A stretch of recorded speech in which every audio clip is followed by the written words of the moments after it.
Cuba tengok ada second law ada berapa slide, third law ada berapa slide.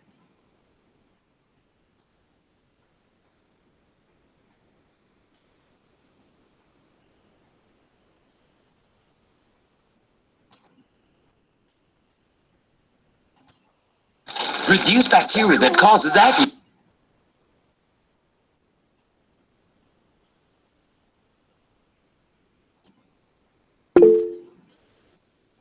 Alright, okay, so Farah Shakira dah respon. Second law ada 22 slide. Okay, third law? Third law 16. Third law ada berapa? 14. Okay. So second law of thermodynamics ada 22 slide dan third law of thermodynamics ada 14 slide je. So maknanya kita ada lebih kurang 35 slide je untuk kita habiskan dalam masa yang kita ada berapa minggu lagi? 3 minggu kan? 5, 6, 7. Kita ada 7 minggu. So maknanya kat sini apa yang saya nak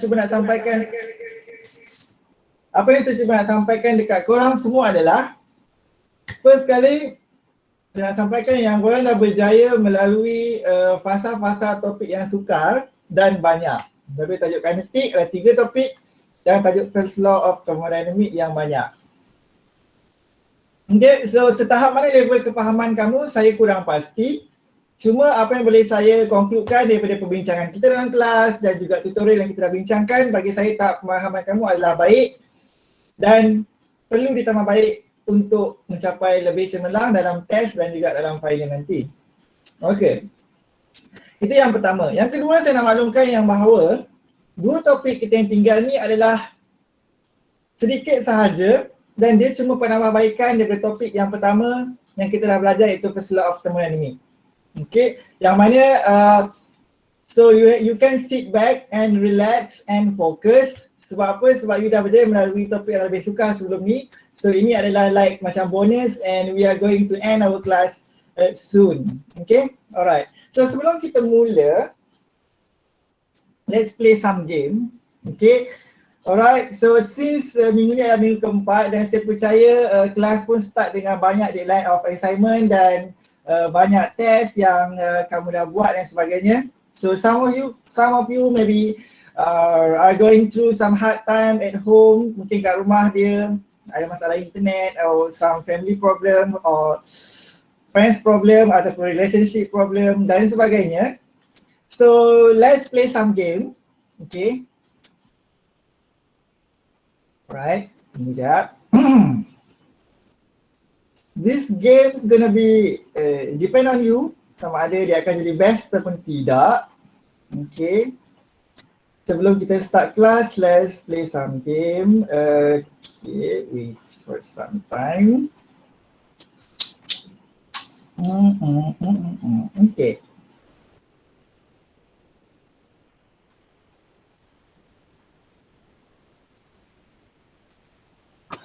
Alright, so this game is very easy, but it's very meaningful. Alright, so jom share some secret message or positive vibe to our class members. So in this class, you have about 35 members of the class, 36 lah including me.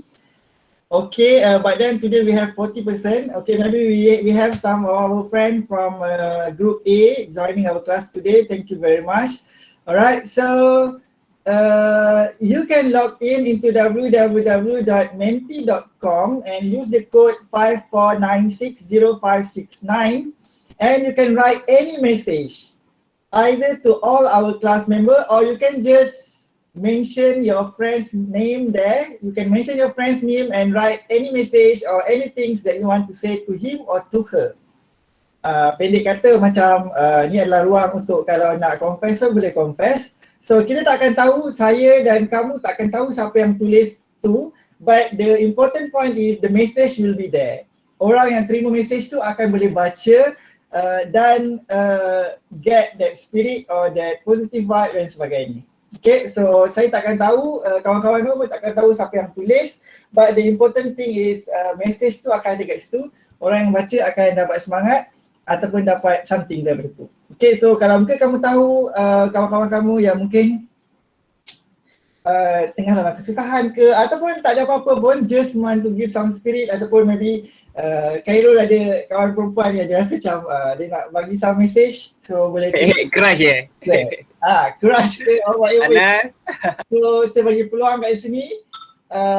Saya nak seperti saya cakap tadi lah, this gonna be interesting kalau you guys enjoy and participate. Kalau korang tak participate, dia akan bosan lah. Okay, alright, so we can start now. I will give about like 3 minutes, only 3 minutes, so please enjoy. Okay, alright. Ni kena, Doktor, ni kena sebut nama ke tak payah? Tak payah kan? Halo. Nama tu lagi bagus. Lagi bagus lah kalau nak bagi kat Crush kan. Tenang lah Crush tahu. Jadi lagi best lah kalau kita sebut nama. Okay, so like macam okay, ada message untuk kita, so kita akan excited ada message yang datang untuk kita. Okay, so alright, so you boleh type message, tulis dekat siapa-siapa je, termasuklah kepada saya pun boleh. Mana tahu semangat sikit kan, mengajar dapat message yang best-best. Okay, saya akan tutupkan dulu slide ni so that kamu tak nampak apa yang tertulis, but then please keep continue and spread positive vibe.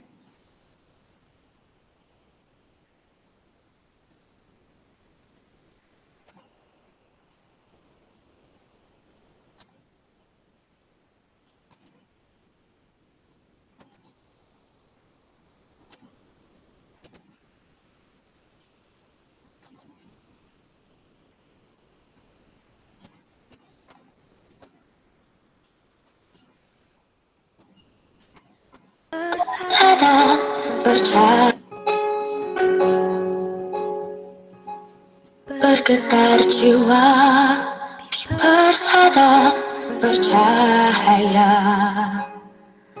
pertemuan harapan pertama kalinya bergetar jiwa menghadapi mimpi-mimpi Sukarti percaya pintunya terbuka di sini jua memori tercipta walau seketika terjalin kasih kita mungkin di sini kita akan berpisah kenangan bersama tiada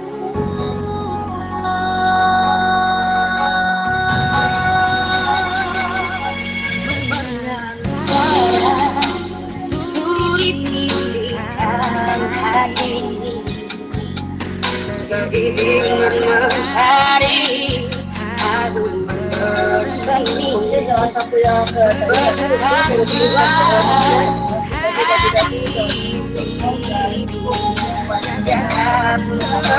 Tak dengar dia tu.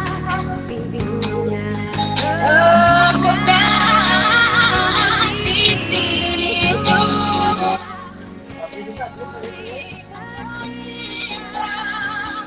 walau seketika terjalin kasih kita mungkin di sini kita akan berpisah kenangan Okay,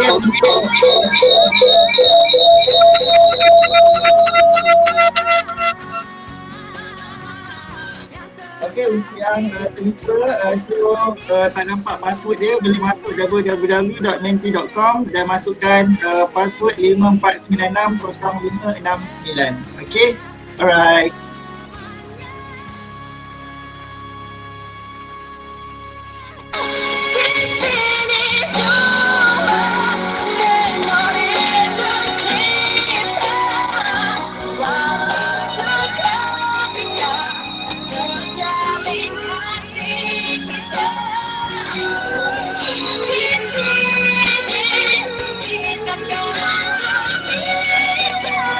Kenangan bersama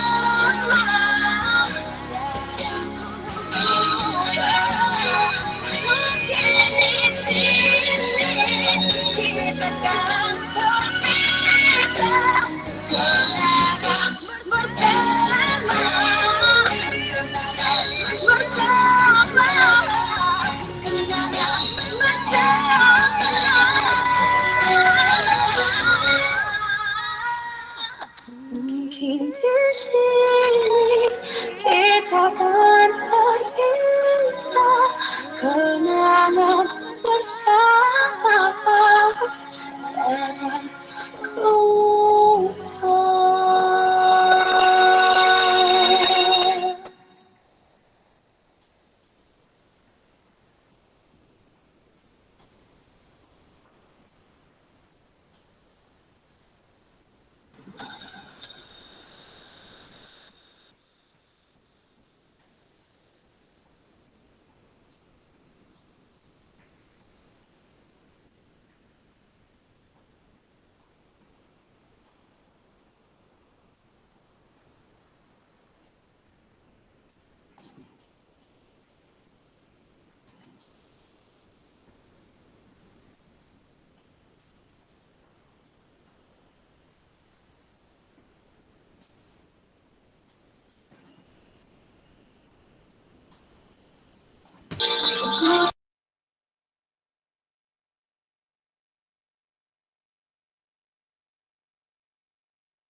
Okay.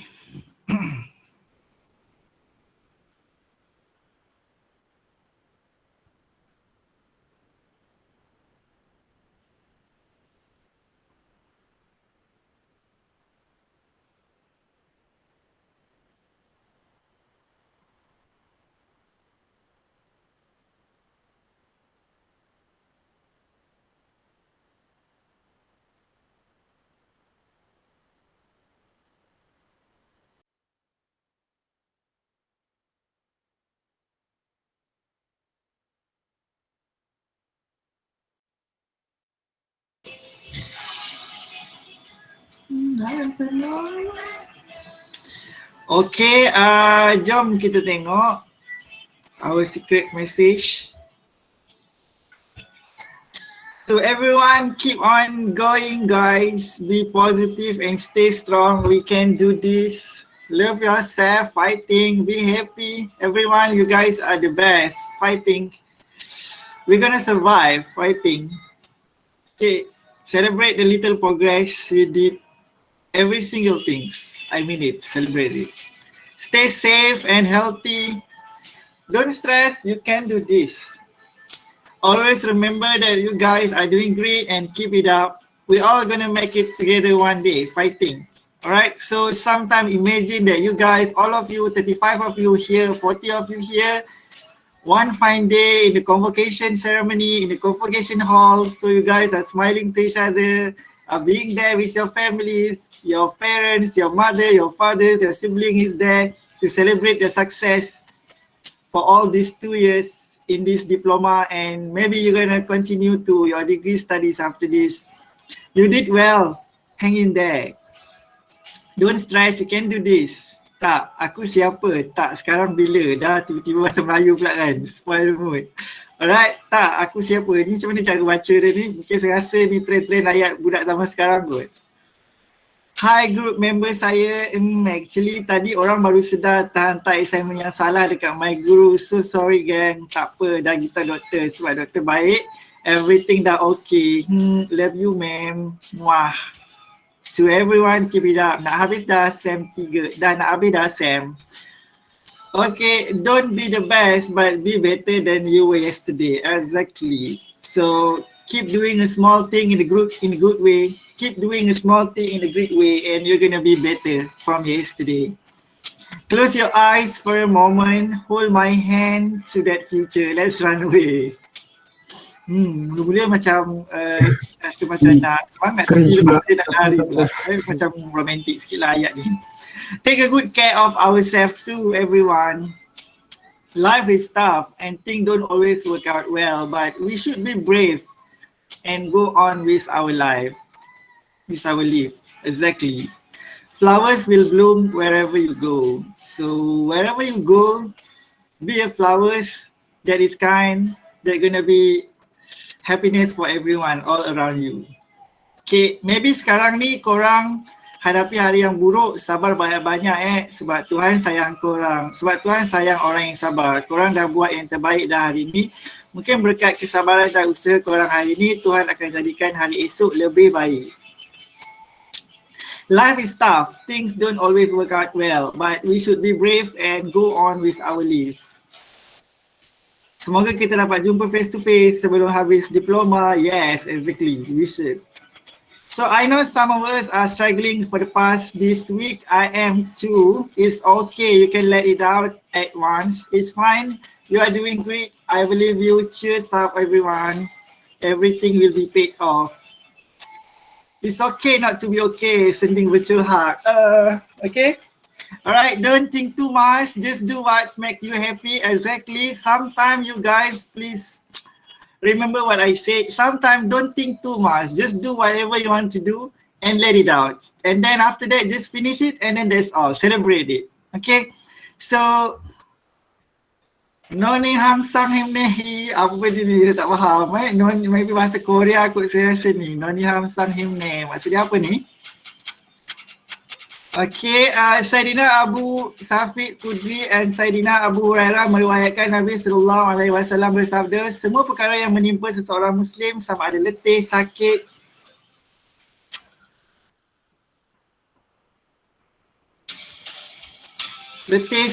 kerisauan, kesusahan dan kebimbangan bahkan tusukan duri merupakan asbab penghapus dosa-dosa. Sayonara Koro Sensei. Saya nak challenge Nur Emira, say hi to me. Ni siapa ni? Saya nak challenge dia, kalau siapa yang tulis ni kalau berani mengaku lepas ni. It's okay to start over. Kepada semua kawan-kawan, saya ada sedikit pesanan daripada saya adalah apa yang dah lepas tu biarkan berlalu, tapi jangan lupakan ia, sebaliknya teruskan. Perbaiki apa yang kurang pada yang lepas, dan yang kedua jangan lupa tanggungjawab kita pada keluarga. Exactly, especially tanggungjawab kita pada mak dan ayah, especially korang yang ada kat rumah tu. So be good to them. Good luck everyone for test and final. Jangan pernah lelah hadapi perkara yang buat diri kita inginkan. Just be yourself. High education is not the learning of fact but the training of the mind to think. That's very good. Jangan down ya, walaupun online class, terus bersemangat dan rajin ulang kaji. May all your dream come true. Sikit je lagi nak habis SEM 3. Teruskan berusaha. Good job. You guys, if you guys sad, be chill and keep singing. Love you guys. So kalau korang tengah rasa sedih, tahu yang ada orang yang still care dan sayang pada korang. At least saya lah orang ni. Kepada member saya, sorry ya segala mistake yang pernah saya buat. I love you. Bersyukurlah kepada Allah kerana anda masih single. Okay. Ashraf jangan menggatal. Belajar lah Ada orang-orang buat girlfriend kau nanti. Saya benci lah Ashraf orang jom kita dare. Siapa dapat markah test lagi tinggi subjek ni? Oh, acap ada girlfriend Yes, Guzo. Hai korang, banyak excitement je tu. Hihihi, jangan stres korang. apa Tahu ni? ada Apa stres ni? bila belajar online ni. Kuatkan diri korang dan sentiasa berfikiran positif tau. Sayang korang semua, harap boleh jumpa korang nanti. Alia fighting, sikit lagi. I give you a virtual hug if anyone want it. Don't sad ah. Setiap sesuatu atau takdir yang telah terjadi akan menjadi kesinambungan takdir yang lain. Jadi jangan terlalu menyesal dengan masa lalu, tapi belajarlah dari masa lalu. Keep positive. Kadang-kadang yang membuatkan gelisah bukanlah masalah yang menguji, tetapi bahasa rindu Allah yang gagal kau fahami. Habib Ali Al-Kaf. Betul? Kadang-kadang yang membuatkan kita gelisah sebenarnya bukan masalah tu dan bukannya kesusahan tu. Tapi sebenarnya Allah rindu, Tuhan rindu kepada bahasa dan kata-kata dan kepergian kita kepada dia. Thank you Dr. Safi. Sorry, Dr. Safi, thank you. We love you. Thank you. Love you too. Keep positive. Love is like the wine. You can't see it, but you can feel it. So everyone, if we are to think of moving forward, we must first accept who we really are. Love is like the wine. Okay, sudah baca. You only fall if you stop trying. Exactly. So bicycle, if you ride a bicycle, you only will fall once you stop cycling. Good luck semua SKF 1013 Group B. Love Doctor. Bismillah. Hi everyone. Follow your dream and my Instagram Izzat Irfan 20. Banyak lah. Ini menyalahgunakan ruang yang ada ni. Kelas paling best sejak online class. Thank you so much. It's because of you guys, not because of me. Even if you are not perfect, you are limited edition. Betul? No one is perfect. That's why pencil have erasers and you always have me. Oh! Alright, okay. Ada banyak lagi ke ni? Okay, sikit lagi. I'll try to read all. Okay, we are different and vary in our own ways. We might be like a cannon with high firepower, but we need lots of support to reach the front line. And we might be a gun which is light and easy to use but never able to break a wall. Just know who you are. I'm proud of you guys because your English is very good. So keep on trying using English, practice English, speak English, so you're going to be better in English. Gagal itu biasa, terus berusaha tu luar biasa. Exactly. Alright. No one is perfect. That's why pencil have erasers and you always have me. Somehow I like this sentence. You cannot come into someone's life, make them feel special. You can't just come into someone's life, make them feel special and then leave. Exactly. Betul? Orang yang hebat ni datangnya, orang yang hebat dan orang yang luar biasa ni datangnya diraih dan perginya akan dirindui. Be like that. Jika kamu tidak tahan melanggung penatnya belajar, maka kamu akan menanggung peritnya kebodohan. Exactly. Jom Vex, Stan City. You are braver than you believe and stronger than you seem and smarter than you think. Believe me. Exactly. I'm tired of being stupid. But I don't have energy to be hardworking. Faham. Can relate. If you don't have energy, then take a sleep, take a deep rest, and after that, wake up and start again. Okay? Believe me, being stupid is not easy. So it's better to work hard and be hardworking. Alright, happy. Sabar Luke, kau dah melangkah keluar dari rumah tu, kau dah selamat daripada tekanan kat rumah. Gambare senpai. We change as time goes on, so plan for tomorrow and follow to get what you want. Sebagai manusia mempunyai banyak kekurangan, berharaplah kepadanya kerana kepada dia yang wajib kita berharap. Exactly.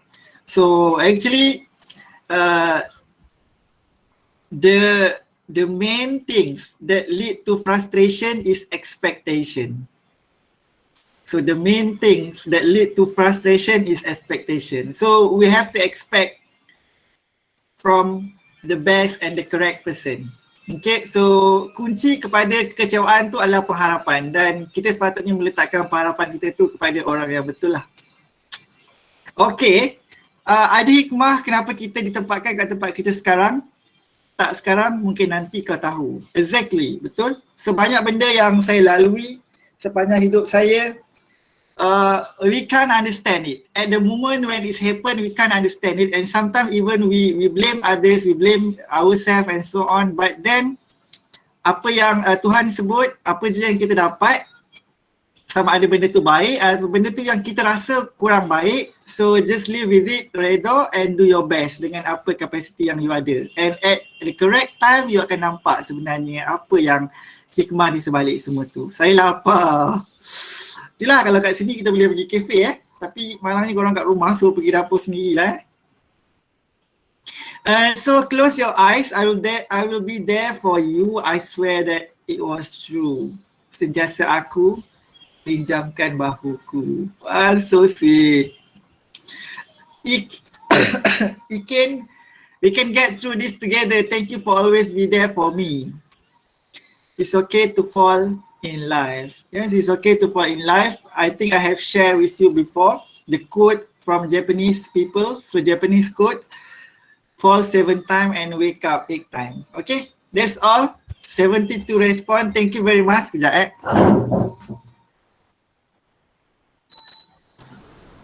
Assalamualaikum Ustaz. Salah, Okay, salah. so 72 respon daripada member kelas kita. So I will be very happy to read all this and to share it with you guys.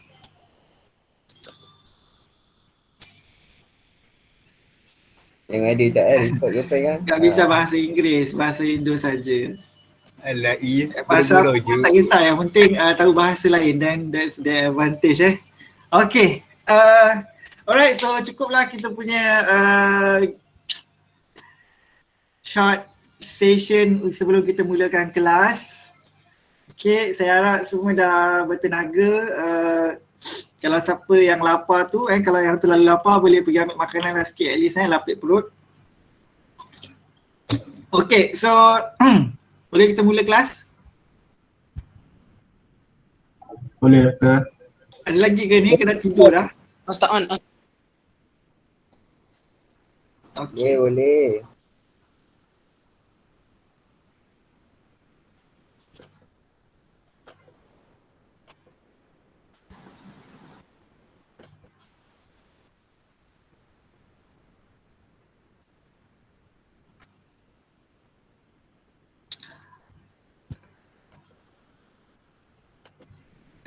Sekejap tadi korang ada cakap something Tadi tu rahsia. sebab sebenarnya masa saya tengah cakap, saya termatikan sound kedua-dua desktop dengan laptop saya, so saya tak dengar apa-apa yang kalau ada korang respon. Ada benda-benda yang perlu korang ulang sekali lagi ke? Doktor rugilah doktor. Alah. Saya ulang yang saya cakap lah tadi. Acap ada girlfriend lah. Acap ada girlfriend. Kenapa? Jangan tanya. Okay, abang girlfriend kita sambung nanti lah. Nanti kan kita punya second law ni tak ada siapa nak tengok sebab bab girlfriend ni dia lagi best sikit. Okay, alright, kita sambung second law. So maknanya sepanjang saya cakap tadi saya tak dengar apa-apa lah. Kalau ada benda yang korang rasa penting untuk korang nak saya dengar, korang boleh type dekat dalam bahagian ruang message. Sorry, saya termatikan kedua-dua volume, so that's why saya macam pelik kenapa senyap sunyi. Okay, alright.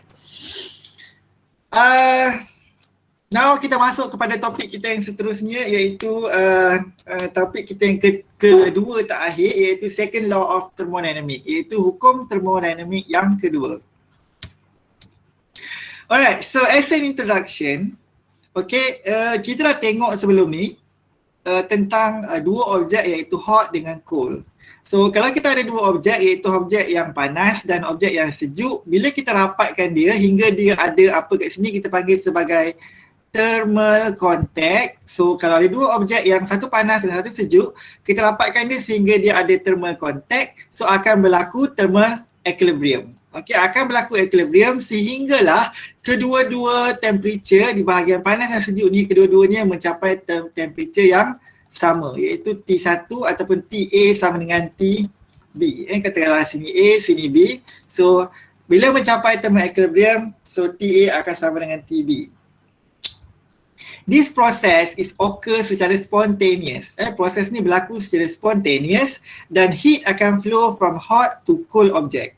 Maknanya secara spontan, okay, heat ataupun haba akan mengalir daripada kawasan panas pergi ke kawasan yang lebih sejuk. Itu adalah nature ataupun fitrah.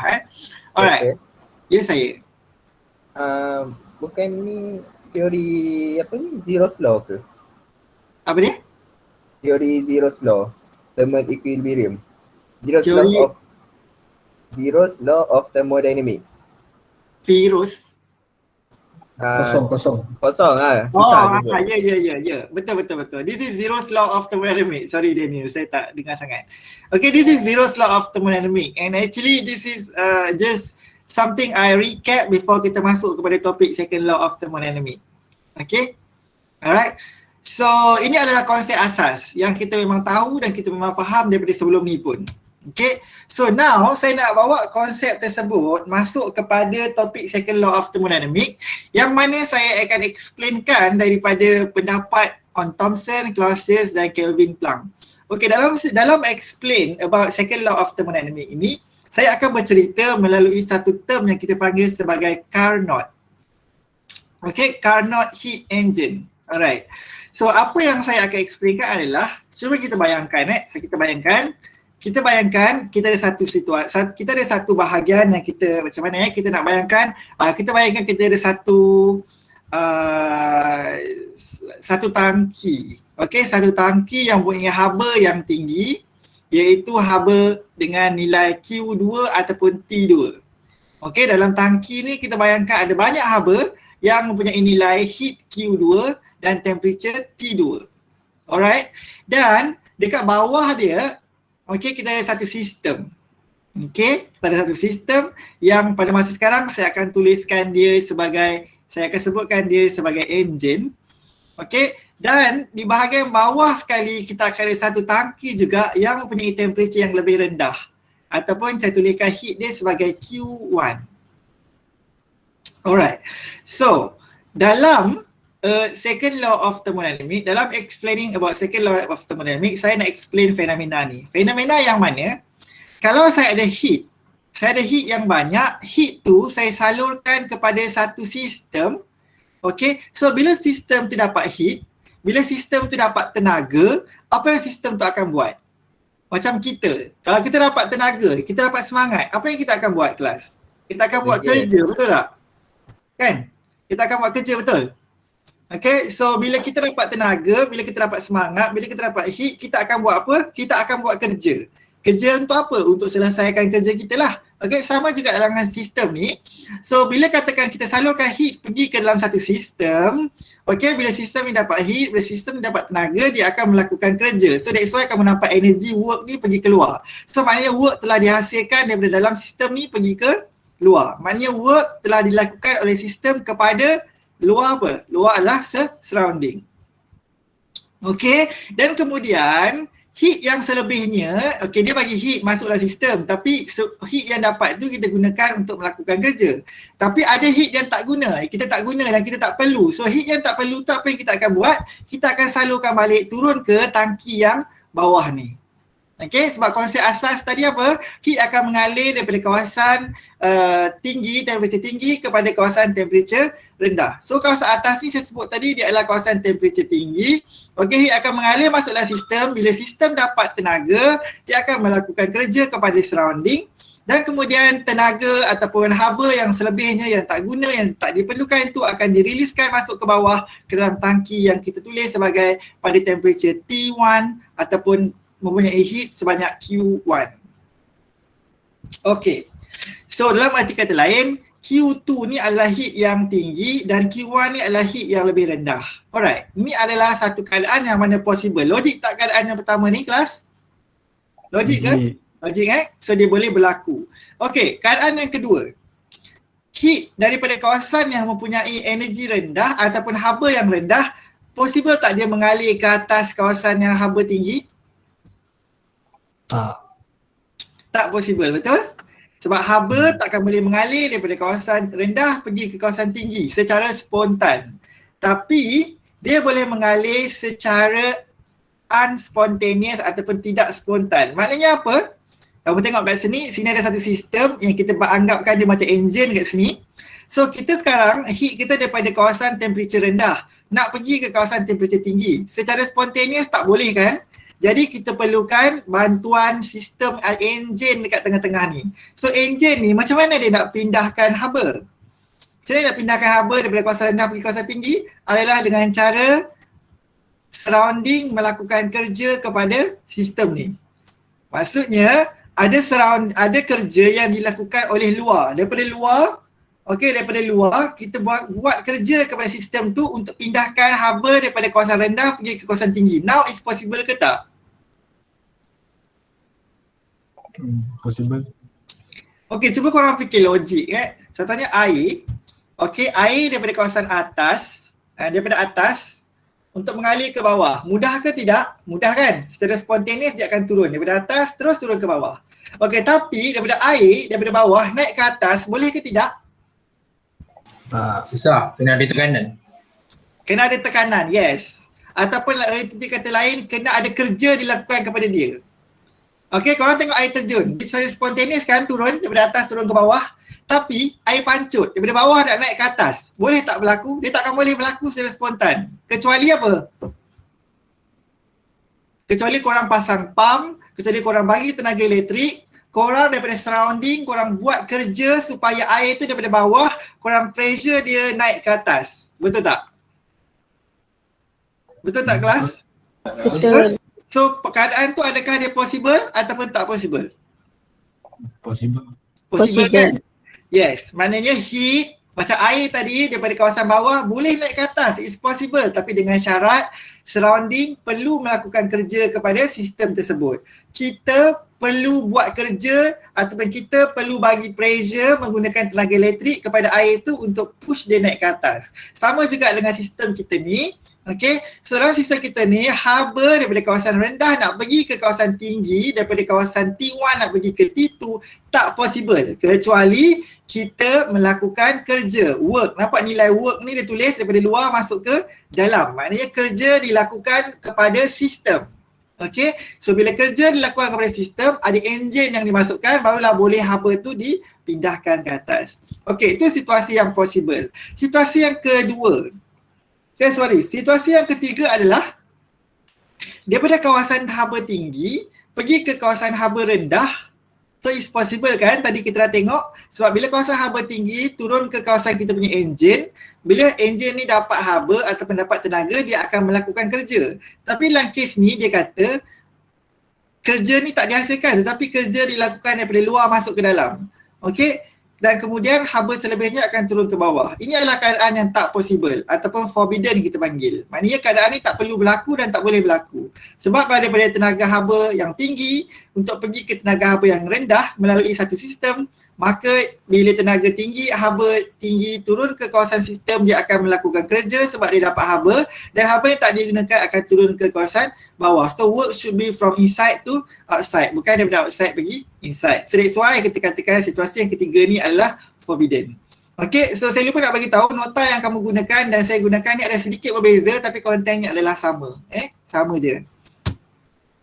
Okay, alright. So ini adalah explain, slide ni explain benda yang sama yang saya explain dekat kamu, cuma saya explain tadi dalam bentuk perkataan dan now dia tuliskan dalam bentuk word dekat sini. Alright, which is, okay, kalau katakan kat atas ni Q2 kepada Q1, ni Q2 kepada Q1, si T1 lah, silap actually silap. Okay, so daripada Q2 kepada Q1, so work akan dilakukan. Okay, it's possible. Daripada Q2 masuk ke dalam sistem, so it will be doing work and release Q1 to T1. Okay, dan daripada it's forbidden, daripada T1 nak pergi ke T2 is forbidden. Alright, kecuali okay, kita ada satu tenaga luar yang kerja yang dilakukan, barulah boleh daripada T1 pergi ke T2. Okay, dan daripada sistem yang diceritakan ni, daripada sistem yang diceritakan ni lah dia proposekan satu term yang kita panggil sebagai Carnot heat engine. Okay, so Carnot heat engine ni kita nak tengok on heat engine je. Carnot ni adalah orang yang introduce dan jumpa benda tu. So that's why dia letakkan nama dia kat situ. So kita namakan dia sebagai Carnot heat engine. Okay, apa yang kita nak tengok dalam Carnot heat engine? Okay, dalam Carnot heat engine, situasi yang berlaku adalah begini. Okay, cuba follow saya. Alright, so first bila kita tengok dalam situasi yang berlaku dalam Carnot heat engine, kita akan tengok dia in term of perubahan pressure dan juga perubahan volume. Alright, so perubahan pressure dan juga perubahan volume kita boleh tuliskan dalam satu graf. Okay, graf ni macam ni rupa dia. Jangan risau, saya pun macam pelik juga tengok graf ni Alright, saya pun tak faham juga kadang-kadang kenapa dia orang suka buat benda susah-susah lah hidup dia orang ni Sebab kalau kita, baik kita buat benda-benda senang contohnya layan TikTok, okay. So berbanding dengan fikir benda-benda macam ni. Tapi itulah, kalau tak ada benda-benda macam ni, maka takkan sejahtera lah hidup kita dan takkan ada lah segala teknologi yang kita ada. So thanks to them.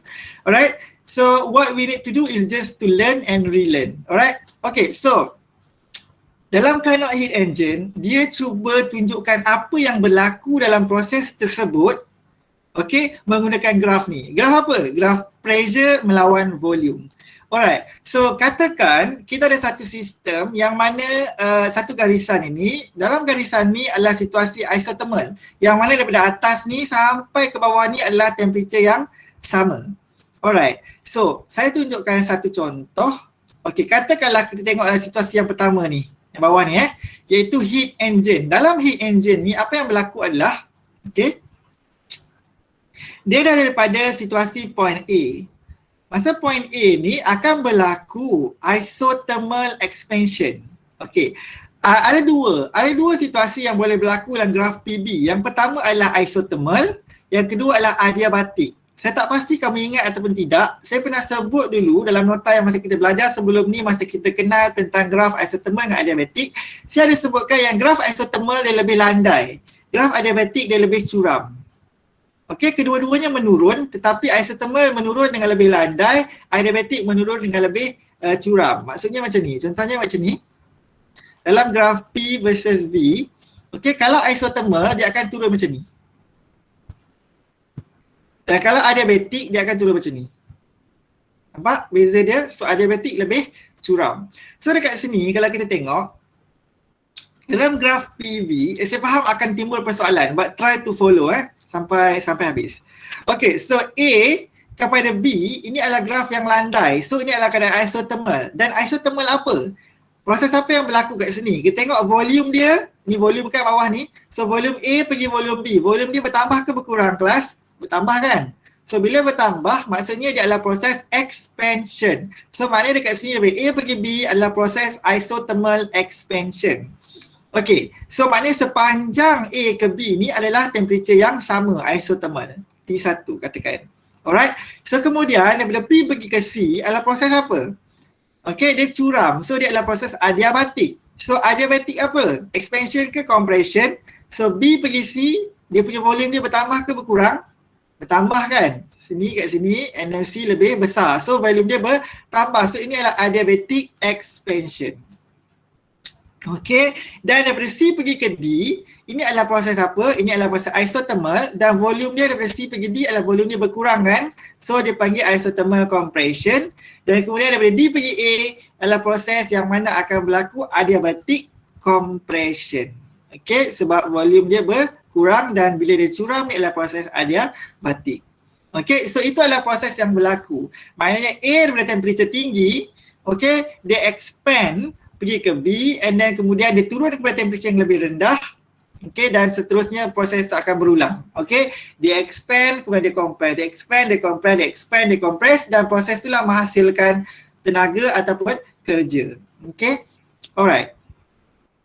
Itu adalah proses heat pump. Itu adalah proses heat engine. Sekejap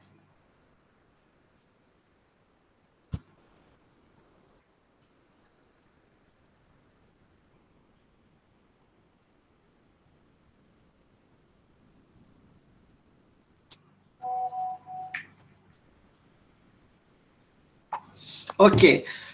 Alright, so itu adalah konsep heat engine. Dan yang seterusnya kita ada konsep heat pump. Kalau kita tengok konsep heat pump, dia terbalik tau. Kalau tengok daripada bawah, dia mula daripada mana? Dia mula daripada bawah, dia mula A pergi ke B. Maknanya ni adalah isothermal compression, lepas tu adiabatic compression, lepas tu kemudian dia adalah isothermal expansion dan kemudian barulah adiabatic expansion. Dia terbalik antara heat engine dengan heat pump. Okay, now saya nak explain pasal heat engine.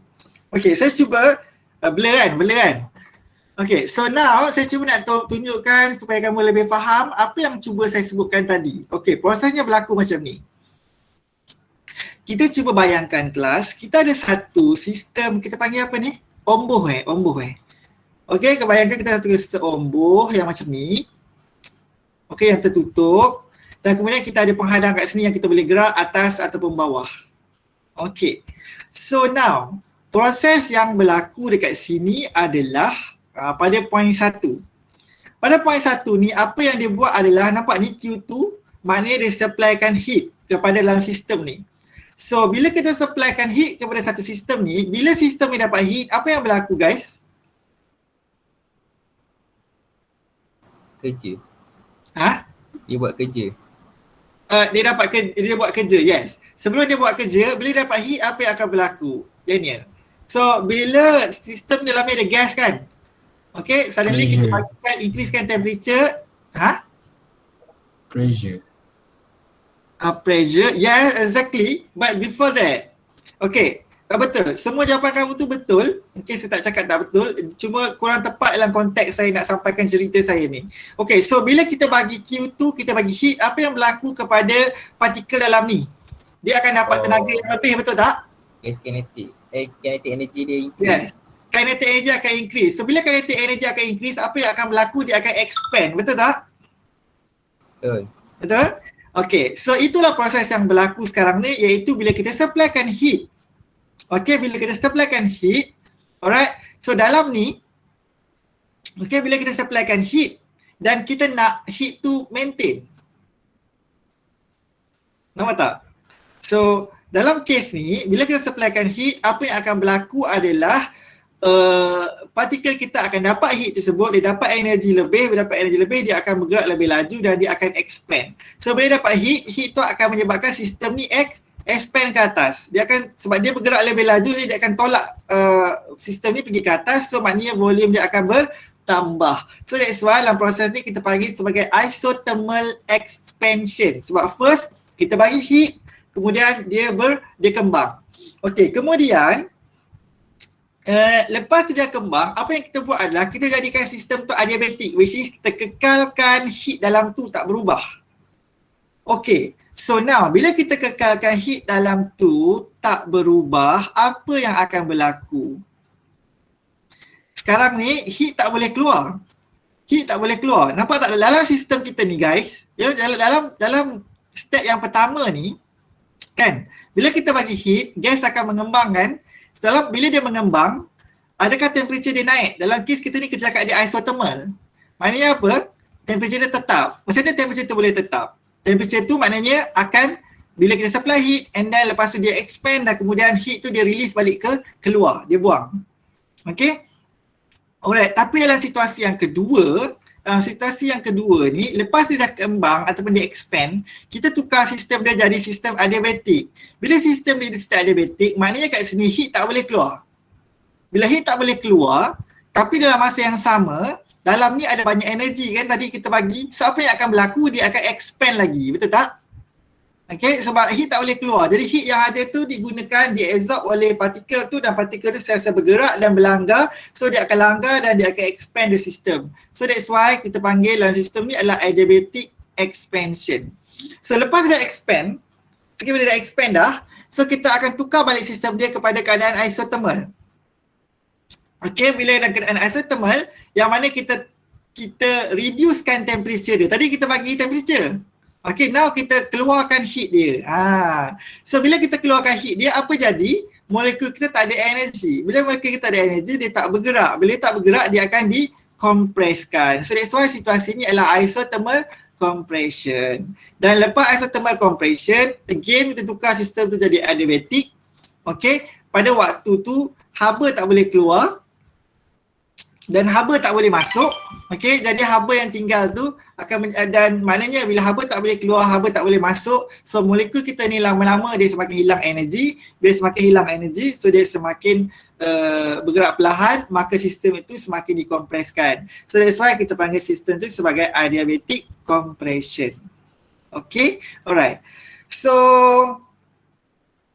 itulah sistem yang berlaku. Maka proses yang berlaku iaitu isothermal expansion, adiabatic expansion, isothermal compression dan adiabatic compression tu adalah satu proses yang berlaku, dan semasa proses tu berlaku, kalau korang perasan, akan ada heat yang masuk dan heat yang keluar. Okay, dalam step yang pertama kita bagi heat, dalam step yang ketiga ni kita keluarkan heat. Dan semasa heat in and heat out, inilah sistem yang Carnot tadi yang mana dia akan melakukan kerja. Tadi kan saya sebut, kita bagi heat. Ni kan saya sebut tadi. Allah, macam ni saya buat. Okay, kan saya cakap tadi dalam sistem ni kita daripada heat kawasan tinggi kita pass kepada sistem, and then sistem buat kerja, and then selebihnya heat dia dilepaskan ke kawasan temperature rendah. So heat buat kerja tu macam mana dia buat kerja? Inilah cara dia buat kerja dia. Ada 4 step cara dia buat kerja, iaitu first dia expand dalam keadaan isothermal, kemudian dia expand dalam keadaan adiabatic, and then kemudian dia compress balik, and then dia compress balik. Lepas dia compress, apa yang akan berlaku? Dia akan expand balik. Dia macam korang bayangkan satu sistem, kalau korang tengok satu sistem yang melibatkan pressure tu, dia akan turun naik. So contohlah korang tengok cerita Korea kan, selalu kalau orang pengsan yang perlukan ventilator udara kat sebelah tu, okay, so ventilator udara kat sebelah tu, korang akan tengok dalam kat tepi tu dia macam akan ada turun naik. So itulah saya nak bayangkan dan saya nak kamu bayangkan, itulah rupa proses yang berlaku tu. Sebab semasa proses sistem tu turun naik tu, dia melakukan kerja. Dia melakukan kerja untuk pass the oxygen untuk masuk ke dalam badan kita. Okay, alright. Itulah yang kita panggil sebagai Carnot engine cycle. Ada soalan? Betul yang proses adiabatic yang kedua, compression adiabatic. Itu kita bagi pressure dekat dia ke memang tenaga dia hilang sendiri? Tenaga dia hilang sendiri. Dia hilang dalam bentuk? Yes, okay, dalam keadaan ni, okay, it's very good question. Okay, now dalam keadaan ni, adiabatic kan ni keempat ni. So, bila kita sealkan keadaan condition dia dalam keadaan adiabatic, maknanya heat dia takkan boleh keluar. Okay, heat dia takkan boleh keluar. Okay, tetapi molekul tu kita tak buang energi keluar, tapi dia sentiasa bergerak kan, dan dia sentiasa berlanggar. Dan setiap kali dia berlanggar dan setiap kali dia bergerak, adakah energi dia maintain? Tidak. Macam kita lah, bila kita sentiasa berlari, lama-lama adakah energi kita maintain? Tak kan? Lama-lama energi kita sendiri akan berkurang juga kalau kita tak dapat supply lain. Kalau kita dah penat main bola kan, kita lari, kita dah penat, energi kita dah berkurang. Lepas tu kita pun pergi ke tepi makan sweet ke, ataupun energy bar ke, ataupun pisang ke, ataupun air 100 plus ke, so we can get some extra energy, kita boleh bergerak lebih laju. Okay, tapi kalau keadaan semua tu tak ada, kita cuma boleh duduk dalam padang dan kita sentiasa bergerak, up to sometime energy kita akan berkurang. Sambil berkurang, kita akan kurang bergerak. Bila kurang bergerak, kita akan compress. So itulah dalam situasi ya. Kalau energi dia kurang, maknanya tenaga kinetik dia berkurang lah kan? Ya, betul. Tapi kenapa pressure dia tinggi? Bukan pressure tu tinggi sebab kinetik tu kerap berlanggar dengan dinding tu. Betul. Exactly, betul. Tapi kalau tenaga dia berkurang, maknanya kekerapan dia berlanggar dengan dinding bukan berkurang juga ke? Okay, it's very good question. Saya suka soalan yang macam ni. Okay, alright. That means you think very critically. Okay, this is a very good question. Alright. Bila dalam keadaan macam ni, so ada dua benda yang berlaku. Yang pertama, energi bila energi dia berkurang, okay, maknanya dia akan compress, betul tak? Volume dia akan berkurang. Okay, dalam keadaan volume dia berkurang, adakah pressure dia akan bertambah atau berkurang? Sepatutnya bertambah. Okay, yes. So bila korang cuba Iskandar bayangkan, so bila energi dia berkurang, so maknanya dia akan hampir atau rapat antara satu sama lain. So maknanya volume dia akan berkurang. Dalam masa keadaan volume dia berkurang tu, dia still sentiasa berlanggar juga kan? Dan masa dia berlanggar tu, adakah lebih susah ataupun lebih senang nak dia berlanggar? Lebih senang lah dia nak berlanggar sebab volume dia semakin kecil. So dia gerak sikit, walaupun energi dia dah kurang, tapi still dia gerak sikit dia langgar. Sebab pressure adalah force bahagi dengan area. Sebabnya bila dia kawasan tu kecil ataupun dekat, so dia gerak sikit pun dah langgar, gerak sikit pun dah langgar. So walaupun pergerakan dia tu sedikit, tetapi dia dibalancekan oleh ruang yang memang kecil, jadi pressure dia akan meningkat. So that's why kalau kita tengok kat situ, okay, ada proses, that's mean you are very critical here. So saya explainkan tadi dari segi volume, dan dalam masa sama kamu tengok juga bila volume dia rendah, so pressure dia meningkat. So it's okay. It's actually even inline pun dengan Boyle's law, iaitu pressure dengan volume. Okay, P1V1 equal to P2V2. So kalau kita tengok tadi saya explain dari segi volume kan. Okay, so katakanlah volume pressure 2 ni, kalau kita nak tengok pressure, okay, so kita tengok pressure, so P1V1 bahagi dengan V2 sama dengan P2. P1V1 ni yang awal, kita tak kisahlah. Okay, tapi V2 makin berkurang kan. Tadi saya sebutkan bila energi dia rendah, so dia tak boleh bergerak banyak, so dia akan compress, so volume dia akan berkurang. So bila volume berkurang, apa jadi dengan P2? Increase. Yes, increase. So that's why lah kat sini kita tengok pressure dia increase. Okay? That's good. Ni, dan satu soalan lagi. Sebab dia adiabatik, maknanya tak ada tenaga haba yang keluar dah masuk. Macam mana dia hilang tenaga kalau tenaga tu tak bertukar kepada haba? Sebab tenaga kan tak boleh dihapuskan selain dia bertukar kepada tenaga yang lain. Okay, very good. So, bila kita bercakap tentang pressure atau pergerakan, kita bercakap tentang tenaga kinetik.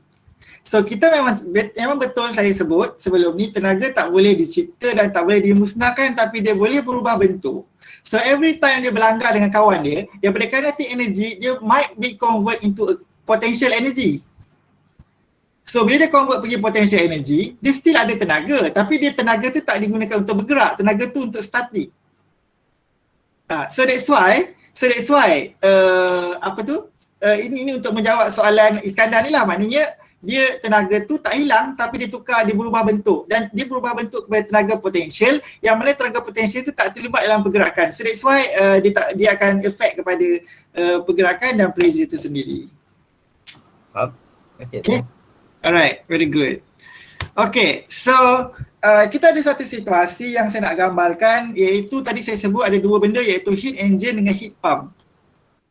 Okay, so heat engine tadi, ini yang saya explainkan panjang lebar tadilah, iaitu daripada kawasan temperature tinggi, kita paskan heat pergi ke satu kawasan sistem, dan sistem itu bila dia terima heat, dia akan melakukan kerja. Okay, work out. Dan kemudian haba yang selebihnya dia akan turun ke bawah untuk dia buang. Okey. Dan kita ada lagi satu sistem yang kita panggil sebagai heat pump. Ini konsep macam, sebab tu kita panggil, korang perasan tak? Dalam korang punya aquarium tu kita panggil pump kan? Pump air. Kalau korang buat air pancut pun kita kena beli pump, betul tak? Itulah kat sini kita sebut, dia guna term ni lah daripada pump ni. Okey, sebab bila kita sebut pump, maknanya dia adalah gunanya untuk kita supplykan tenaga ataupun kerja daripada luar untuk push perkara yang sepatutnya tak boleh berlaku jadi. Okay, so air dalam aquarium sepatutnya turun ke bawah, tapi kita akan masukkan pump supaya air tu boleh naik ke atas dan kemudian dicuci dalam sistem tu untuk turun balik ke bawah.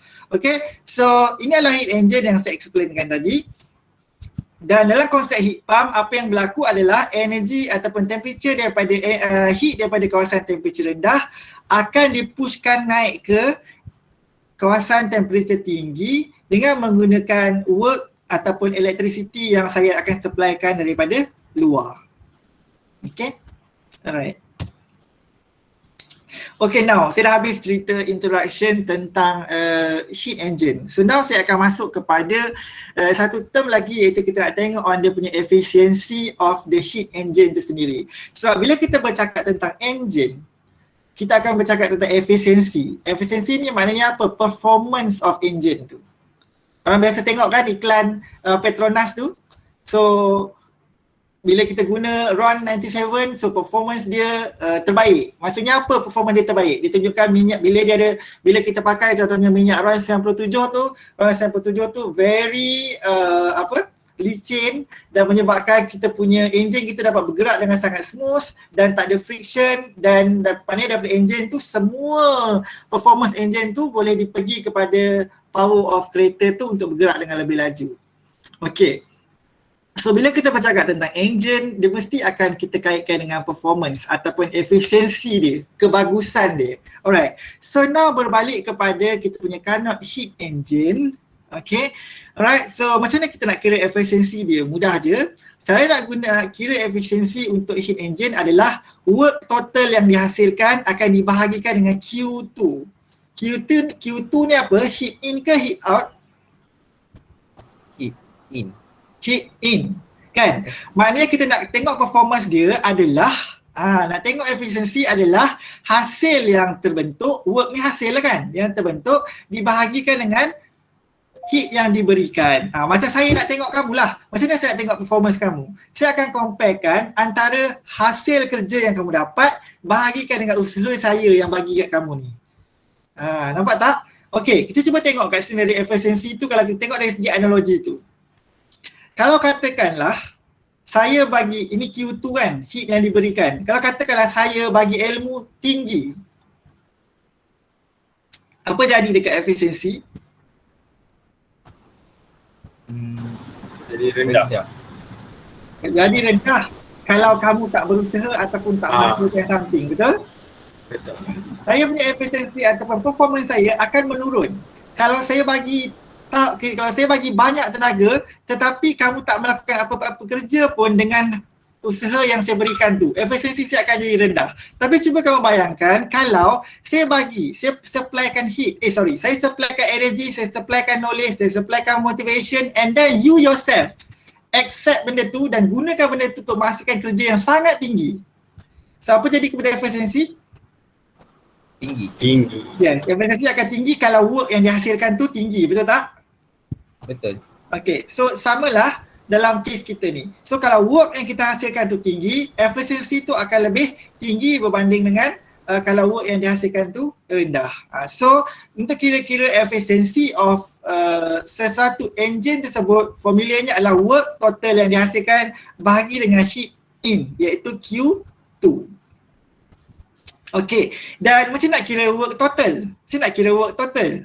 Cara nak kira work total senang je. Okay, Q1 tolak Q2 dapatlah work total. Nampak tak? Okay, kalau saya tengok kat gambar Rajah ni, buruk ni gambar ni. Sekejap Okay ni, ni boleh ikut. Ni lah. Okay, ni turun ke bawah. Atas ni kita tulis tadi sebagai Q2 kan? Bawah ni Q1 Okay. So macam mana saya nak tahu berapa banyak work yang dihasilkan? Mudah saja. Q2 yang saya beri ni tolak dengan Q1 yang dibuang. So selebihnya adalah sama dengan work yang dihasilkan. Faham tak? So tenaga tak boleh dicipta dan tak boleh dimusnahkan, hanya boleh berubah bentuk. So sekarang ni tenaga kita dalam bentuk haba bertukar kepada bentuk kerja yang dihasilkan, dan selebihnya dia akan buanglah dalam bentuk haba juga. Okay, so that's why tadi saya cakap efisiensi formula dia work bahagi dengan Q2, dan work ni macam mana kita nak kira dia dengan cara Q1 tolak Q2. Faham? Q1 tolak Q2. Q1 tolak Q2. Q1 adalah heat yang diberi, Q2 adalah heat yang dikeluarkan. So bila yang diberi tolak dengan yang balance, itu adalah heat yang digunakan dalam bentuk work ataupun dihasilkan dalam bentuk work. Okay, so efisiensi formula dia adalah work bahagi dengan Q2, ataupun kita boleh buat Q2 tolak Q1 bahagikan dengan Q2. Ataupun efisiensi juga boleh kita kira dalam bentuk lain, iaitu T2 tolak T1 bahagi dengan T2. Temperature 2 tolak temperature 1 bahagi dengan temperature 2. Setakat ni boleh ikut? Boleh. Yang lain? Selain daripada Carol, Iskandar, masih lagi bersama saya? Boleh. Boleh Doktor, boleh. Alright. So jangan risau sangat macam tadi kawan-kawan kita sebut. Relax, keep going, chill je. Nanti kita akan makin nampak sampai ke hujung bila kita tengok latihan. Okay, now follow je saya. Okay, now tadi saya sebut pasal efisiensi. Now saya sebut, kalau dalam heat engine, performance dia saya sebut dalam bentuk efisiensi. Tapi kalau dalam heat pump, okay, kalau dalam heat pump, kita ada dua tadi kan, heat engine dengan heat pump. Kalau dalam heat pump pula, efisiensi dia saya sebut dalam bentuk coefficient of performance. Tapi dia benda yang sama je. Benda sama je, cuma term yang digunakan adalah berbeza. So macam mana nak kira performance dia untuk heat pump ni? Sama je. Tapi untuk heat pump ni, cara nak kira performance dia adalah Q1 dibahagikan dengan W. Q1 ni apa? Supply. Heat supply. Okay, Q1 adalah heat supply. So performance untuk heat pump, nampak tak? Dia terbalik. Performance untuk heat pump adalah heat supply diresiokan dengan work yang diberikan. Yang tu modulus ke doktor? Modulus, maknanya kita tak kisahlah nilai dia negatif, positif. Negatif, positif tu just refer kepada heat in ataupun heat out, but kita consider kepada value to itself.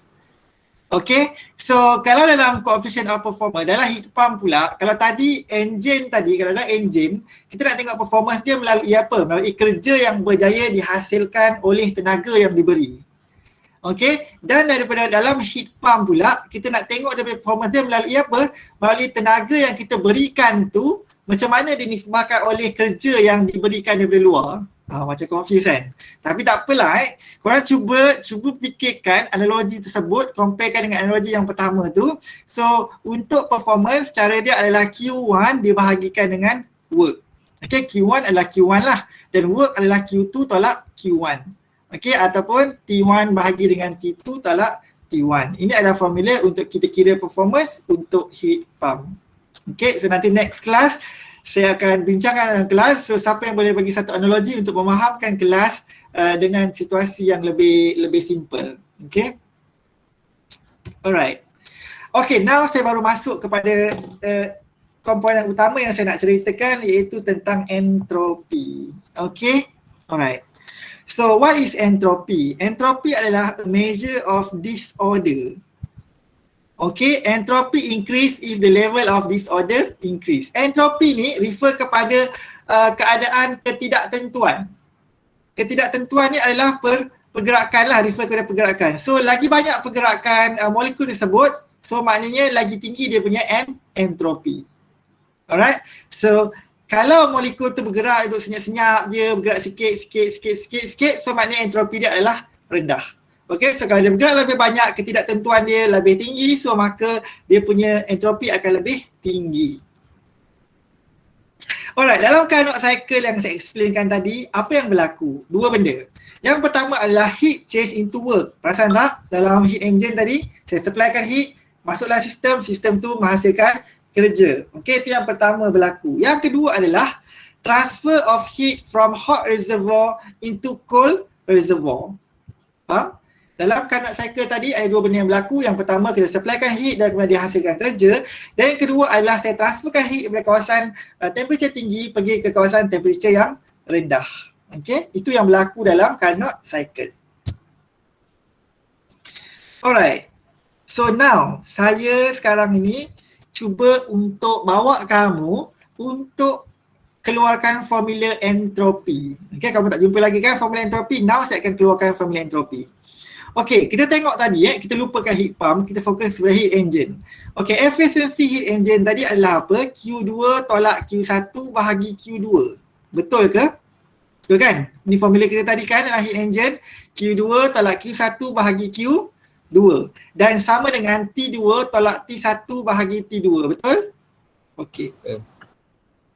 So Q2 bahagi Q2 sama dengan 1, Q1 bahagi Q2 sama dengan Q1 bahagi Q2 lah. So formula ni daripada asalnya begini, saya tukarkan jadi lebih simple kat sini macam ni. Boleh faham? Okay, so and then T2 bagi T2 jadi 1, T1 bagi T2 sama dengan T1 bagi T2 lah. Okay, and then 1 saya pindahkan ke sebelah kiri, 1 tolak 1 jadi kosong, so habislah 1 ni. Okay, ada negatif kan kedua-dua belah ni. So dua-dua ada negatif, so saya negatifkan kedua-dua belah, hilanglah jadi positif. So saya ada formula sekarang ni, Q1 bahagi T1 sama dengan Q2 bahagi T2. Dan Q1 bahagi T1 sama dengan Q2 bahagi T2 ni adalah merupakan constant, dan constant ini adalah sebutan untuk entropi. Okay, dan dia adalah merupakan state function, maknanya dia hanya akan kisah awal dan juga akhir. So jalan macam mana proses tu berlaku, dia tak kisah. Okay, dan daripada formula heat engine tadilah kita dapat satu sebutan untuk entropi, iaitu entropi sama dengan Q reversible bahagi temperature. Okay, entropi adalah S, so saya buat ds sama dengan dq bahagikan dengan T. Alright, so ini adalah sebutan menggunakan Clausius-Clapeyron equation untuk menghasilkan satu formula untuk entropi, iaitu ds sama dengan dq per T. Okay, so bila kita integratekan both side, kiri dan kanan, bila integratekan ds, ni saya kata apa tadi, state function kan. Dan kalau dia state function, integratekan dia jadi apa? Delta S, betul? So delta S maknanya, perubahan S maknanya sama dengan S2 tolak S1 dan integratekan Q, Q adalah merupakan pass function, pass function. So kalau kita integratekan dia bukannya Q2 tolak Q1, so dia akan still tulis dalam bentuk integratekan dQ over T. Nanti kita akan tengok. Okay, alright. Okay, now saya nak bawa kamu kepada sekejap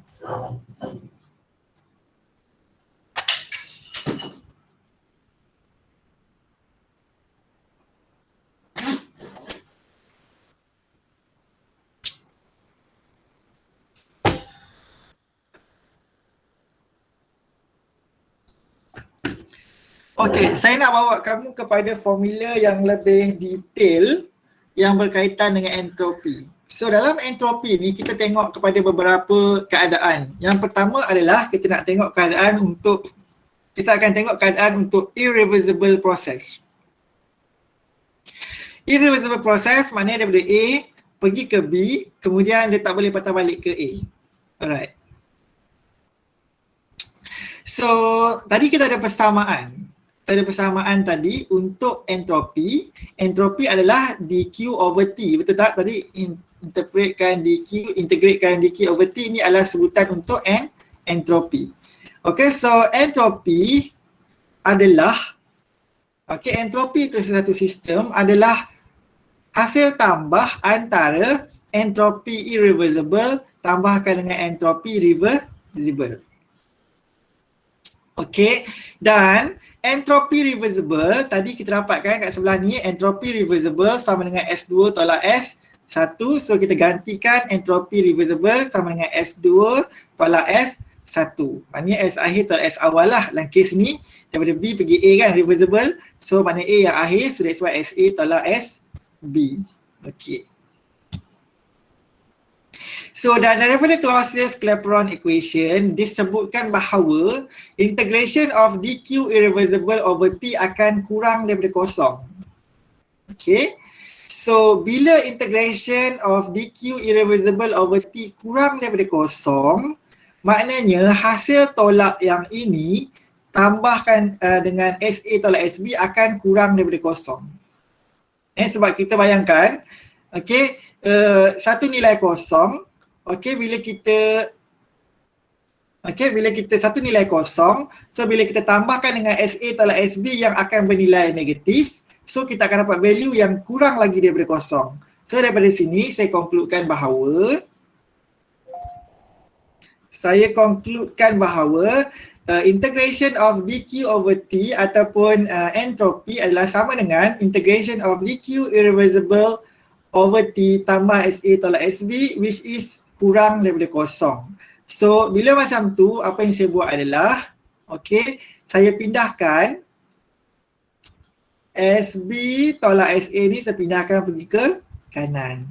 So bila pindah pergi ke kanan, so daripada kat sini tolak SB kan, pergi kanan jadi SB, SA pindah ke kanan jadi SB, SA ni positif, pindah ke kanan jadi tolak SA. So bila duduk sebelah kanan, so maknanya kat sini SB tolak SA adalah lebih besar berbanding dengan dQ irreversible over T. Alright. So saya faham kamu akan tak tahu kenapa nak guna benda ni. Saya teruskan lagi. Yang seterusnya adalah tadi keadaan irreversible. So kita ada satu lagi keadaan yang mana kita kata keadaan ni adalah irreversible dan adiabatic process. So bila saya sebut keadaan tu irreversible dan bila saya sebut keadaan tu adiabatic, maknanya apa? Bila adiabatic maknanya dQ dia sama dengan kosong. Sebab adiabatic kan maknanya takkan ada perubahan heat in dan heat out, tak ada. So bila dQ dia sama dengan kosong, persamaan kita tadi ini kan. So bila dQ ni sama dengan kosong, so maknanya kat sini keseluruhannya sama dengan kosong lah, betul? Alright, so persamaan kita jadi SB tolak SA adalah lebih besar daripada kosong. Ataupun kita pindahkan pergi ke kanan, so SB lebih besar daripada SA. Maknanya S akhir lebih besar daripada S akhir lebih besar daripada S awal. Okay, so maknanya dekat sini kita boleh cakap bahawa semasa proses irreversible and adiabatic process tu, entropy increase for spontaneous or irreversible process. Okay, kita kata tadi akhir sekali kita dapat conclusion apa? SB lebih besar banding SA. So maknanya conclusion dia adalah entropi untuk akhir ni adalah lebih besar berbandingkan entropi untuk awal untuk proses irreversible dan adiabatic process. Okey. Yang seterusnya, saya ada satu situasi yang lain iaitu keadaan reversible dan adiabatic process. Okey, dalam keadaan yang sama juga, bila keadaannya nama adiabatic, so dq reversible akan sama dengan kosong. Tadi kita ada persamaan kan, ds sama dengan apa tadi? dq reversible bahagikan dengan t, betul? So kalau keadaan adiabatic, so dq reversible sama dengan kosong, so maka delta S ataupun entropi dia adalah sama dengan, so dekat sini sama dengan kosong. So bila sama dengan kosong, tengok balik persamaan ni. Okay, so bila entropi tadi sama dengan kosong, okay, so kalau kita tengok dalam persamaan ni tadi, persamaan asal, okay, persamaan asal. Alright, so bila Q irreversible ni memang kosong lah sebab dia adiabatic. Alright, so bila dekat sini sama dengan kosong, so maka SB akan jadi sama dengan SA. Okay, so maknanya dekat sini dalam keadaan reversible and adiabatic, kita panggil keadaan tu sebagai keadaan isentrop, yang mana entropi akan kekal sama ada awal dengan akhir, keadaan entropi tu akan kekal. Itu kita panggil sebagai isentrop pada keadaan reversible dan pada keadaan adiabatic. Okay, alright, seterusnya, okay, relax korang, ada lagi 5 slide lagi. Okay, seterusnya saya nak explainkan satu proses yang berlaku pada keadaan constant temperature. Okay, kalau keadaan itu berlaku pada keadaan constant temperature, so macam mana kita nak kira dia punya delta S ataupun entropi dia? Okay, so bila keadaan tu berlaku pada constant temperature, maknanya adalah akan berlaku phase change. Korang ingat tak? Dulu kita belajar satu graf ni. Bila kita panaskan, temperature akan bertambah sampai satu masa, contohnya lah daripada apa, ais. Okay, so bila kita panaskan, temperature dia bertambah, kemudian kamu akan tengok temperature dia maintain. And then kemudian lepas tu baru temperature dia naik balik, and then kemudian temperature dia maintain. Ada. Okay, so pada masa ni, kita sentiasa supplykan heat, temperature. Okay, sorry, ni temperature, ni heat. So kita supplykan heat, normal lah konsep logiknya bila supplykan heat, temperature akan bertambah. Tapi sampai certain masa dekat sini, walaupun kita supplykan heat, temperature akan maintain. Kenapa maintain? Soalan ni favourite kalau SPM dulu. Kenapa temperature maintain? Particle to break the bond between the particles. Yes, exactly. Sebab temperature yang diberikan tu dia tak digunakan untuk naikkan, heat yang diberikan tu tak digunakan untuk naikkan temperature, tapi dia gunakan untuk memecahkan bonding antara molekul-molekul ais tersebut. So that's why lah heat tu walaupun dia bagi tapi temperature tak naik sebab heat tu digunakan untuk break the bond ataupun form the another new bond. So itulah yang kita kata tadi pada keadaan constant temperature ni. Okay, maknanya kita bagi heat tapi temperature adalah constant. Maknanya pada keadaan tu mesti berlaku phase change ataupun perubahan fasa. Maknanya dekat sini daripada ais, pada waktu ni akan berlaku perubahan fasa daripada ais tambahkan dengan air. Okey, dekat sini dia jadi air, sampai kat sini dia akan bertukar jadi air tambahkan dengan gas sebab dia vaporize, sampai kat sini dia akan terus vaporize. Okey. Alright, so kalau dalam keadaan yang macam ni, pada keadaan waktu ni, so macam mana kita nak kira entropi dia? Okey, cara nak kira entropi dia adalah senang saja. Delta S melting, contohnya ni adalah proses melting kan. So delta S melting sama dengan delta H melting bahagi melting point, temperature dia. So delta H bahagi T dapat delta S. So sama juga kalau dekat sini, untuk liquid pergi ke gas, delta S dia sama dengan delta H vaporization bahagikan dengan temperature. Itu saja. Okay, now Now, sekarang ni tadi saya tengok benda ni secara berbeza. Delta S kaitkan dengan delta H, kaitkan dengan T, dan sebelum ni saya kaitkan dengan Q dengan T. Okay, now. So sekarang ni bila saya nak kaitkan entropi secara langsung dengan faktor temperature dengan faktor volume. Okay, so ini adalah formula yang telah ditafsirkan dan telah ditakrifkan dalam entropi bila kita tuliskan dia sebagai function temperature dengan volume. So ds sama dengan CV over T dt tambah P over T dV. Okay, alright. So formula ni terbentuk sebab yang awal-awal ni kita tak consider perubahan temperature. Okay, yang ni temperature maintain. Dekat sini kita semua consider temperature dia tak ada beza. Kita tak tengok dia sebagai faktor perubahan temperature. Kita cuma tengok dia dari faktor dari segi perubahan heat ataupun DQ ataupun entropi. Okay, but then kalau kita tengok entropi dan kita tengok dia dari segi perubahan temperature dan juga volume, so formula kita akan dapat macam ni. Okay, so tak perlu hafal pun because this is open book test and open final assessment, so kamu boleh refer je kepada nota. So ds sama dengan CV per T dt tambah P per T dV. Okay, so maknanya formula ds sama dengan CV bahagi dengan T dt tambah dengan P per T dV. Okay, dan kemudian bila kita integratekan both side kiri dan kanan, apa yang akan jadi? Integratekan ds dapat delta S, integratekan CV, okay, CV kita keluar, okay, integratekan dt over T, ni kan 1 per T, bila integratekan 1 per T dt dapat ln T2 per T1, and then P per T ni, dia macam tak ada kaitan dengan dV kan, so dia tak boleh nak integrate. Kalau kita nak integrate something, dia mesti ada sebutan yang sama. So P per T ni, sebab PV equal to nRT, so P per T sama dengan apa? Sama dengan NR per V. So kita gantikan dalam ni dengan NR per V. So jadi NR 1 per V dV. So kita integratekan 1 per V dV dapat ln V2 per V1.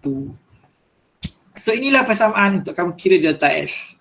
Bila dia bagi perubahan temperature, dia bagi perubahan volume. So inilah persamaan dia yang kamu akan gunakan untuk kamu calculate delta S. Okay. Dan pada keadaan constant temperature, kalau temperature constant, so delta S formula dia hanya akan jadi NR ln V2 per V1 lah. Sebab kalau constant temperature, ln 1 kan sama dengan kosong. So kat sini akan habis. Okay, pada keadaan constant volume pula, kalau volume dia maintain, so maknanya kat sini akan jadi kosong. So formula delta S kita akan jadi delta S sama dengan CV ln T2 per T1. Ni formula-formula yang kamu akan pakai. Maknanya kalau pada waktu isothermal pakai formula ni untuk kira delta S, pada keadaan isochoric kita akan kira delta S pakai formula ini, CV dan T2 per T1. Okay. So, daripada persamaan ni, ds tadi yang persamaan asal, ds sama dengan CV per T dt tambah P per T dV. Okay, katakanlah kita assumekan keadaan ini, kita nak tengok berlaku pada keadaan constant volume. Okay. So apabila kita nak tengok keadaan tu berlaku pada keadaan constant volume, maknanya dV dia sama dengan kosong kan? So persamaan dia jadi ds sama dengan CV per T dt pada constant V. Okay, sebab kita constantkan V kan tadi, so dV sama dengan kosong. So persamaan ni kita boleh tukarkan dia dengan cara kita dt ni kan ke atas hasil darab, so kita pindahkan ke bawah ni. Jadi ds over dt sama dengan CV over T. Okay, ds over dt pada constant volume sama dengan CV over T. Ni persamaan seterusnya yang kamu patut ambil. Okay, dekat mana kita nak guna benda ni?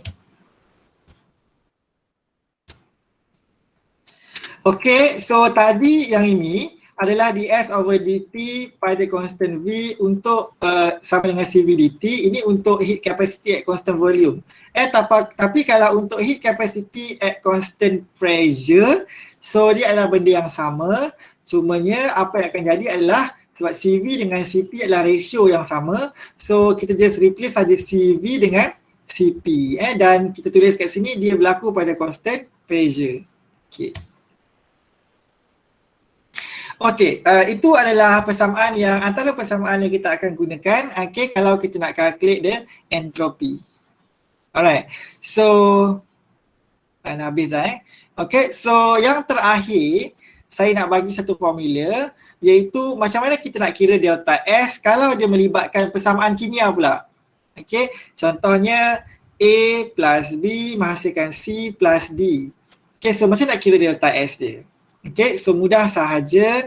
Delta S dia sama dengan mol darabkan dengan entropi setiap satu. Contohnya mol C darabkan dengan entropi C, mol D darabkan dengan entropi D, tolakkan dengan mol A darabkan dengan entropi A tambah mol B darabkan dengan entropi B. So dapatlah delta S. Okey, ini kalau dia bagi setiap satu tu lah. Kalau dia bagi entropi setiap satu. Tapi kalau katakan dia tak bagi entropi setiap satu, so kita boleh kira melalui formula ni. Tadi kan kita dapat macam ni, delta S over del S over del T sama dengan CP over T kan tadi. So maknanya kita boleh kira entropi dengan cara 1 per T darabkan dengan hasil darab mol produk darabkan dengan heat capacity produk. Maknanya mol C darabkan dengan heat capacity of C. And then tambahkan dengan mol D darabkan dengan heat capacity of D, tolakkan dengan mol A tambahkan darabkan dengan heat capacity of A tambah mol B darabkan dengan heat capacity of B. Ini formula yang kamu tengok ni. Okay, dan kita akan assumekan CP lah. Ini adalah benda yang sama lah. Ini adalah benda yang sama yang saya tunjukkan. So erti kata lain, kalau dia melibatkan cari entropi untuk melibatkan chemical reaction, so senang saja. So kita akan buatkan total entropi untuk produk tolak entropi untuk reactant. Dan kalau dia tak bagi entropi tapi dia bagi dalam bentuk CP ataupun heat capacity, so kamu akan kena pakai formula ni iaitu 1 per T darabkan dengan mol darabkan dengan heat capacity produk tolakkan dengan mol darabkan dengan heat capacity reactant. Okay, so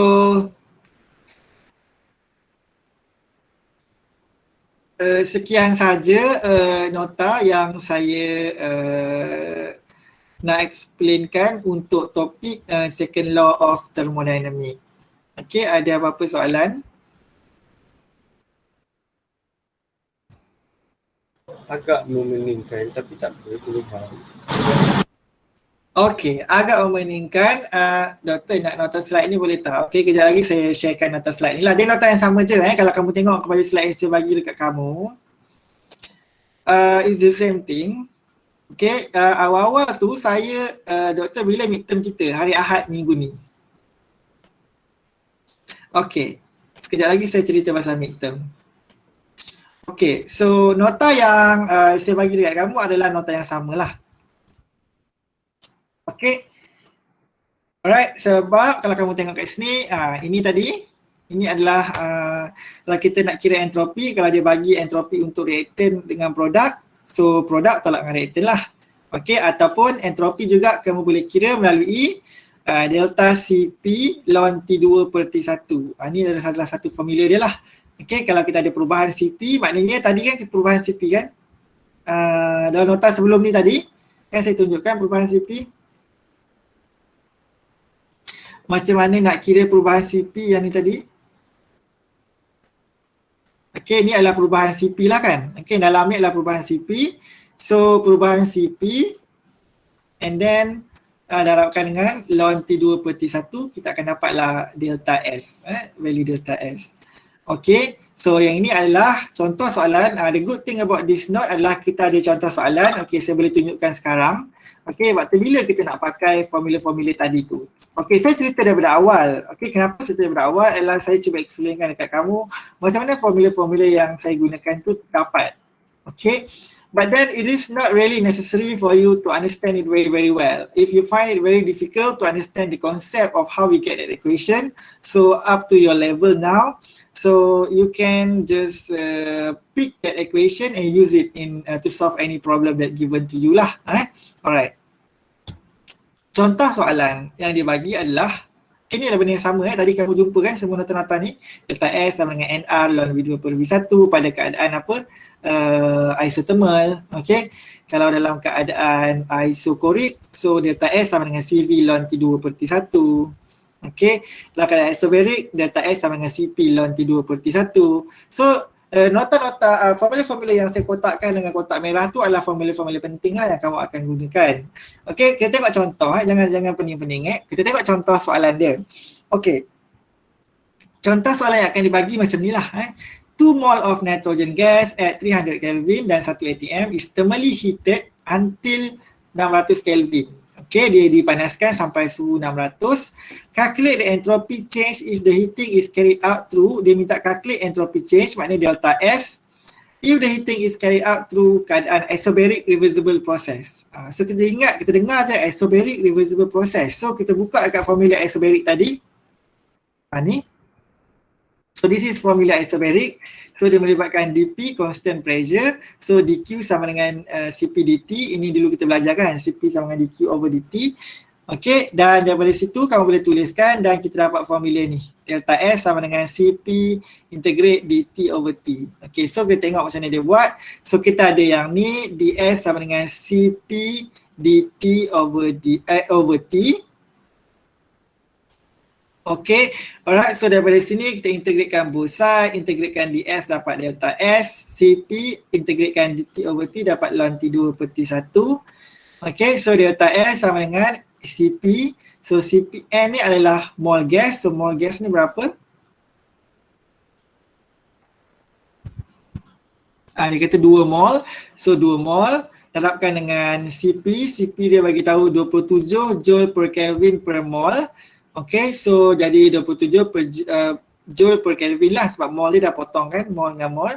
Okay, and then ln 600 bahagi 300. So dapatlah unit dia adalah unit joule per Kelvin, delta S. Okay, so pada keadaan isokorik reversible process pula. Pada keadaan isokorik, ds sama dengan Cv dt over t. So integratekan both side, delta S sama dengan Cv ln T2/T1. Ini maknanya bila kamu nak jawab soalan, okay, kamu tak boleh nak tulis terus formula dia je. So at least kamu kena start daripada formula general dia, itu ds. Okay, ds over dt sama dengan Cv over t. So dia jadi ds sama dengan Cv dt over t. So kita dapat delta S sama dengan Cv ln T2/T1. Okay, kalau kamu terus ambil formula ni pun tak ada masalah, cuma mungkin akan hilang satu markah lah dekat sini Alright, so delta S sama dengan Cv ln T2/T1 and then kamu masukkan delta S. So sama dengan Cv. Okay, so sekarang ni macam nak kira Cv. So saya dah ajar dalam topik first law of thermodynamics, Cp tolak Cv sama dengan Nr. So maknanya kalau kita nak kira Cp sama dengan Cv tambah Nr. So tadi kita dah ada Cv kan. Okay, Cv sama dengan 27 joule per Kelvin per mole. Okay, so kalau kita nak kira dia punya Cp, so Cv tambahlah R. Okay, 30 tadi ni adalah 27, tambahkan nilai R 8.3145, so kita dapatlah 35. So ini adalah nilai Cp. Okay, so 35 darabkan dengan 2 mol and then ln 600/300 dapatlah delta S. Boleh nampak tak kelas macam mana penggunaan formula tersebut untuk entropi ni? Okay, boleh lah, kita tengok balik kali. Alright, saya tengok balik nanti. Okay, so maksudnya dekat sini, kalau you rasa macam you very confused about how you get that equation, so buka nota ni, tengok saya punya formula-formula yang saya dah kotakkan dalam kotak-kotak merah ni dan keluarkan. Ini adalah formula-formula yang kamu akan pakai. Contohnya, tengok formula ni. Okay, ni adalah formula kalau isothermal reversible expansion. Okay, kalau isokorik kita akan pakai formula ni. Okay, kalau isobaric kita akan pakai formula ni. Macam tu je, as easy as that. Okay, alright.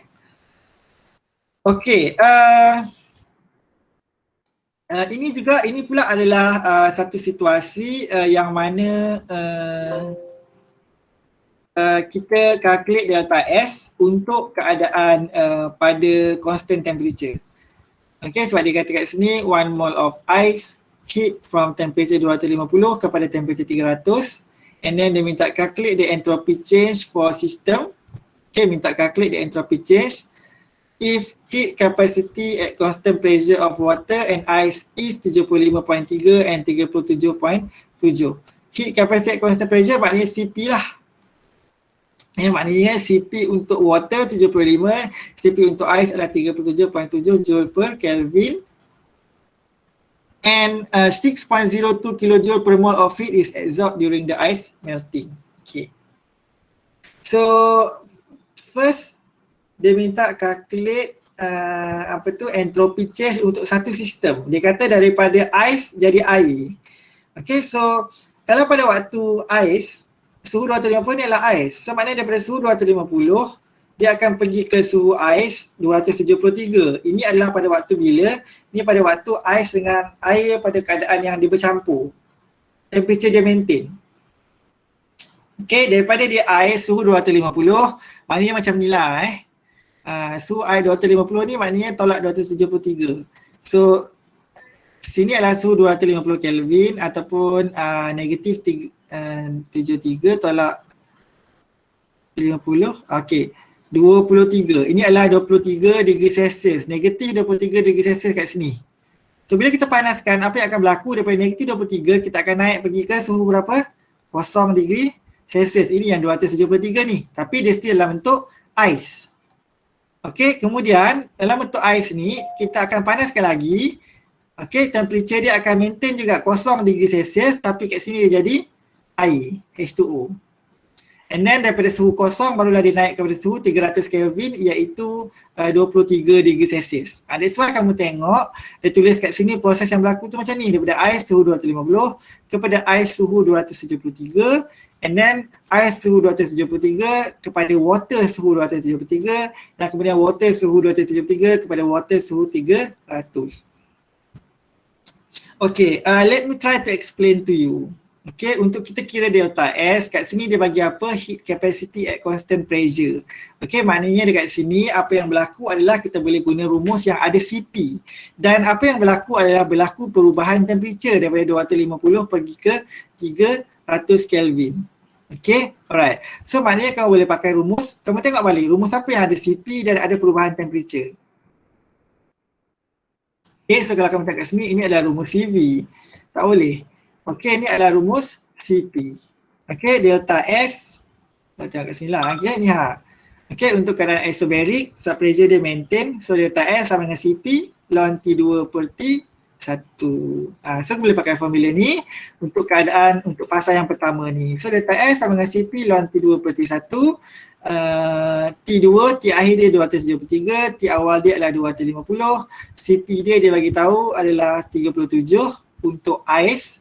Okay, so kita letaklah 37 kat sini. Okay, so kita dapatlah kira delta S1. Okay, kemudian kita nak kira pula delta S2 iaitu perubahan pada keadaan yang berlaku perubahan fasa. Macam mana nak kira delta S pada waktu perubahan fasa? Tadi kita kan dah tengok formula dia. Pada perubahan fasa, formula dia adalah senang je, delta H bahagi T. So apa yang kamu perlu buat adalah delta S sama dengan delta H bahagi dengan temperature. Delta H dia berapa? Dia cakap tadi kan, dia bagi kat sini 6.02. Okay, 6.02 kilojoule per mole. Heat is absorbed. Maknanya ni enthalpy lah, heat absorbed. Okay, so 6.02. So kita dekat sini kita pakai unit joule per Kelvin per mole kan, sebab yang tadi yang lain-lain pun kita pakai joule. So kita tukarlah daripada unit kilojoule kepada joule, jadi 6020 joule per Kelvin per mole bagi dengan temperature 273. So kita pun dapatlah delta S2 kita 22.1 joule per Kelvin per mole. Okay, so dan dalam proses yang ketiga, samalah proses yang ketiga ni, just berlaku perubahan temperature dalam keadaan pressure maintain. So kita akan pakai rumus ni lah, CP ln T2 per T1. Okay, so masukkan nilai CP. Okay, CP dia kat sini adalah, ni adalah proses water kan, so masukkan CP water lah 75.3. So 75.3 ln temperature air 300 bagi 273, so dapat 7.1 joule per Kelvin per mole. Dan total entropy dia, jumlahkan je semua, dapat 32.5 joule per Kelvin per mole. Okay, so ini adalah antara contoh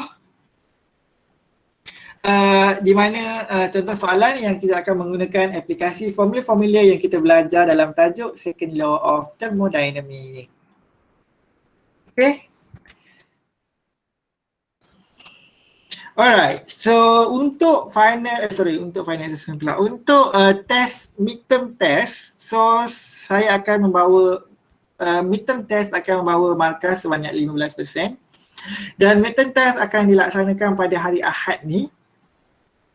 Okay, so pada jam setakat ni planningnya adalah pada jam 9 pagi hingga 11 pagi. Okay, setakat ni masanya adalah 2 jam, 9 pagi hingga 11 pagi pada hari Ahad ini. Ada apa-apa bantahan? Maknanya kamu mungkin ada test lain ke pada waktu tu, ada?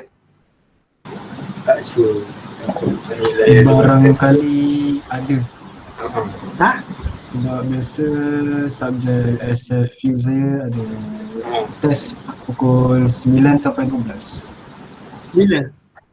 setiap hari Ahad. Setiap Ahad? Aha. Boleh jadi sebab hari Kenapa tu dia buat test setiap Ahad? Sebab tu je waktu semua budak free. Bukan, maknanya dia buat setiap hari Ahad ada test. Berapa banyak test dia buat? Ya. banyak. Setakat dah 3 tu. Dah tak pernah miss Setakat lagi dia dah, Ahad. setakat dia dah 3. Ya ke rajinnya. Siapa yang buat test setiap hari? Siapa tersyarah korang? Tapi kita tak ada assignment lah. Assignment satu je macam. 2 Assignment. report je. Assignment okey lah. Assignment dia bagi sekali je. Tapi dia banyak bagi quiz lah. Oh, okay. Alright, kalau macam tu saya akan kemungkinan buat pada hari Ahad petang.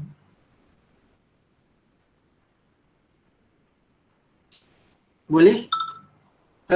Sebab saya boleh buat pada weekdays, tapi saya rasa macam korang akan mungkin lagi banyak kelas dan sebagainya. So for now, can we fix it? Bukanlah fix, let's take it, kalau kita boleh buat test tak pada hari Ahad petang. Ahad okey je.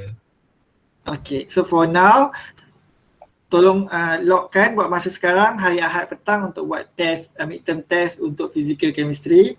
Okay, so saya akan confirmkan nanti masa is either 2 jam ataupun 3 jam. Alright, so soalan yang diberi adalah daripada awal tajuk kinetik sampai first law of thermodynamics. Okay, so daripada awal tajuk kinetik sampai first law of thermodynamics, dan topik kinetik akan diberi soalan dalam bentuk objektif. Dan first law of thermodynamics kami akan berikan soalan dalam bentuk struktur.